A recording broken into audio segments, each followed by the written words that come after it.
Oh my gosh. How many of you in this room have taken Agile classes or use Agile methodology for software development? Yeah, that's a good chunk of you. Perfect. That is on the people side. You're balancing people and technology. And I'm going to talk a little bit about the human side, as Sandy said, because it's all about unlocking creativity. Innovation is people. So let's talk about it. Innovation is an Agile mindset. Agile as in methodology, yes. Agile as in flexible. It's all about a mindset. And there's a couple different parts here. If I can go back there. If we want to create a culture of learning and experimentation, we have to remember that innovation is a mindset. Because everybody wants innovation today, and innovation doesn't work this way. Stay within the budget. Don't do this. Don't rock the boat. Now go innovate. Okay, sure, yeah, I'll get right on that. And that's unfortunately how we treat innovation too often, because we have to create a culture of learning. Now, creativity does like constraints.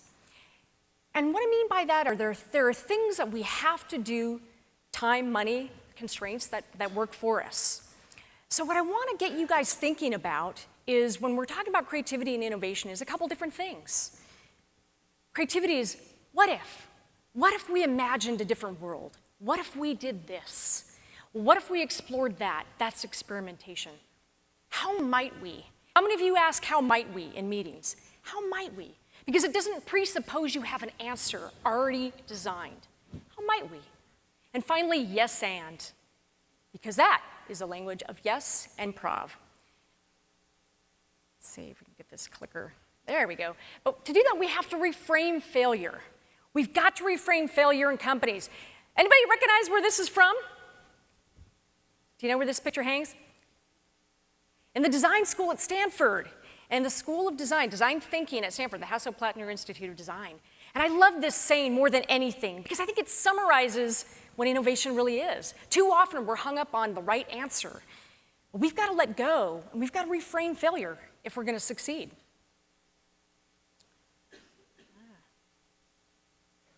Faster. I know. Yeah. It's like it doesn't like it. I'm being too slow when I click it. So let's talk about psychological safety. Because psychological safety is key to us taking risks and creating that culture of learning and innovation.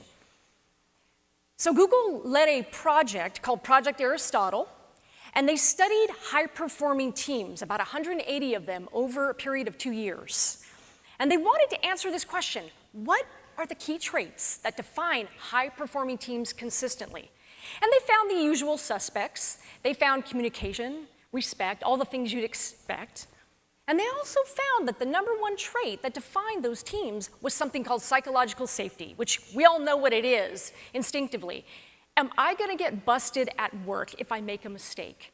Will somebody have my back? Will I admit an error because I know it will be well? So many years ago, I worked for a company that was once a Wall Street darling. It was a high flyer in Silicon Valley, based in Mountain View, California. And without saying the name, it did 3D. And everybody wanted to work there. And we had passed a $2 billion market valuation. And it was on the road to becoming a $3 billion market cap. We lost sight of our customers. And we started to stumble. We had competition. And so we weren't doing so great. So we had thousands of employees around the world. And one day, the chief operating officer called everybody into a meeting, an all hands, an urgent all hands. And you know, like when you get called to an urgent all hands, shit's going down. It's like being called to the principal's office. It could be either very bad or very good. So we kind of stuffed into the corporate cafeteria like sardines, as many of us that were on campus. And the chief operating officer stepped up and said, "Ladies and gentlemen, there are elephants and there are penguins." Now, elephants are tribal animals, and they look out for one another. When one of them gets sick, they will rally and stop their migration to make sure that that elephant is well before they continue. And they'll even travel thousands of miles out of their way to go pay homage to the place where one of their members died. By contrast, there are penguins. And penguins live in the harshest environments in Antarctica, really harsh. So if a penguin gets sick, they'll often abandon it. And if it starts to pull too many resources from the group, they'll actually peck that fellow penguin to death. We were all like, okay, here's the moment, inspire us, please, we're waiting. And then he said, ladies and gentlemen, we are, and I'm like, wait for it, here it comes, penguins. And everybody just looked at each other. And the guy standing next to me did a spit take with his coffee, and like it went all over the side of my clothes, which made that the second shittiest thing to happen to me in that moment that day. But creativity never recovered. And the company was sold for $25 million years later. It never recovered because you told everybody they were expendable. And that is not a culture of innovation. So the question I want to ask you, there's two, is it safe to experiment and make mistakes in your organization? And here's the one that's self-reflective. This is diagnostic. And that is, do you make it safe for others? That's an important one. Enter yes and. Now, how many of you have taken an improv class? Yay, okay, fantastic. Yes and is the heart and soul of improv. It is collaborative, and you'll recognize this from Agile. It's collaborative, it's transparent. We work together, we're better together. And improvisers are like elephants. We are fundamentally tribal animals. We have each other's backs. The reason we can create magic on a stage together, it's rapid prototype. Talk about rapid prototyping, that's an improv group, that's a show. We are bouncing ideas in real time without a net because we have each other's backs. I got your back. And it is the most collaborative and innovative mindset I know. Yes and is an innovation mindset, just like Agile. And sometimes it's evolutionary, small incremental change. Sometimes it's revolutionary breakthroughs. But it is an innovation mindset. And there are three parts to this that are really important, really important. The first is listening. Right? Listening's hard. It's hard work. I thought I knew how to listen. And then after 2 decades of improv, it's like, I think I finally get the handle of listening. Right? While I'm talking right now, some of you are thinking about lunch. And it's okay, it's human. It's totally fundamentally human. It's being present. The second thing is saying yes. Say yes to that idea, which fights our instinct. We are wired to say no. We are wired to find fault with everything. Human beings do this all day long. So say yes. And the third is to forward it. By accepting and adding onto an idea, we forward. We move it forward. And that is fundamentally about innovation. So let's look at yes and here. Let's look at this chart. People love graphs. Ooh. So we look at the accept axis and the add and axis. So we accept and add on. And let's sort of just really quickly examine, because it moves ideas and people forward. It's critical. So in that yes but corner, that top there, yes but is really a no. It's where ideas go to die. Ideas go to die there, right? And we all know yes but people. Now, how many of you in this room have been yes butted? Yeah, should be more of you. Right? All right, because you look like an honest bunch. How many of you have done the yes butting to other people? Oh, you guys are so honest. That's awesome. Self-awareness, I like that. Because yes, but is really a no. And, parading in cheap perfume and costume jewelry. It's still a no. We know what it is. Yes, but my idea is better. Yes, but I'm the smartest person in the room. Yes, but your idea sucks. It doesn't go anywhere. It kills ideas. We deny, we block. That next quadrant is no, no. No, no, that's the toddler. No, no, block. No, no, no, no, no. No, no, no. That's a toddler that's just learned. No, no, no, no, no, no, no, no, no, no. Now, moving over to that other quadrant there, down on the lower right, is and. And is really important, because if all we say yes, you'll notice that 0, 0, dead center, and that coordinate space is yes. If all we do is say yes, we don't move an idea forward. You want to go somewhere tonight, Kathy? Yes. Where do you want to go? Yes. Right? On a date, where do you want to go? I don't know. Where do you want to go? It doesn't move forward. So, but and in that lower quadrant is also dangerous because it's controlling. We all recognize that. We all know the person or person. None of you are lovely people, of course. This isn't you, but somebody you know that always is and you can't get a word in edgewise. That's control, and that is not collaborative. Now go to that upper right quadrant, which is where we want to be. That's the secret sauce. That's yes and innovation. We are accepting the idea, and we are adding onto that to move that idea forward. That's the mindset, and it will move people and ideas forward. So I'm going to ask Sandy to do a little exercise with me, and you guys can follow along. and follow along here. Can we get just a really quick suggestion for an organizational challenge when it comes to implementing machine learning in your company? Somebody have an organizational challenge? Yes, back there. Lack of training. Lack of training. Okay, so we're going to start. There is our baseline, lack of training. We also want to make it fun and useful. So we're going to use that as our baseline. Yes, and like specificity. So if you want to use it to solve any kind of challenge or to come up with new ideas, base it on something specific. Thank you. So lack of training. So Sandy and I, first of all, we're going to yes but each other. It's always fun. We're going to yes but each other on how we might solve the problem of machine learning training, get people excited about it. So Sandy, Yes, right? Kathy. We're going to do a hackathon and we're going to make it fun.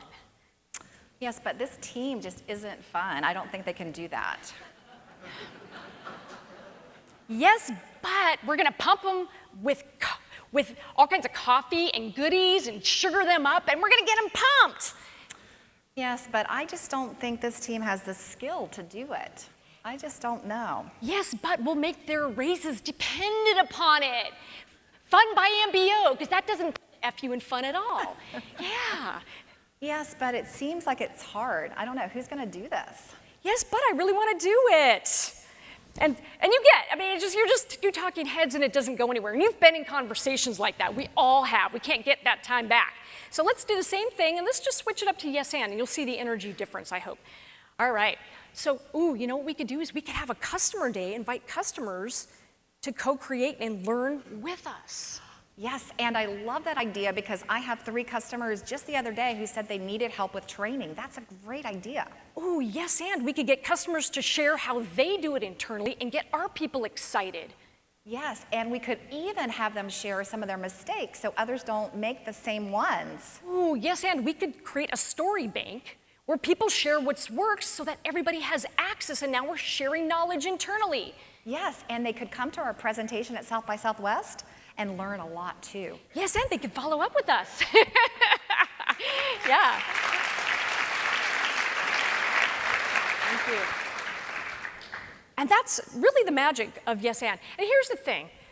People get scared with yes and. Some people may be going, oh, yes and, that's commitment I don't need in my life. I don't commit to anything. Here's the thing, you don't have to build it. It's exploration, not commitment. You don't have to write a check for that idea if it doesn't resonate.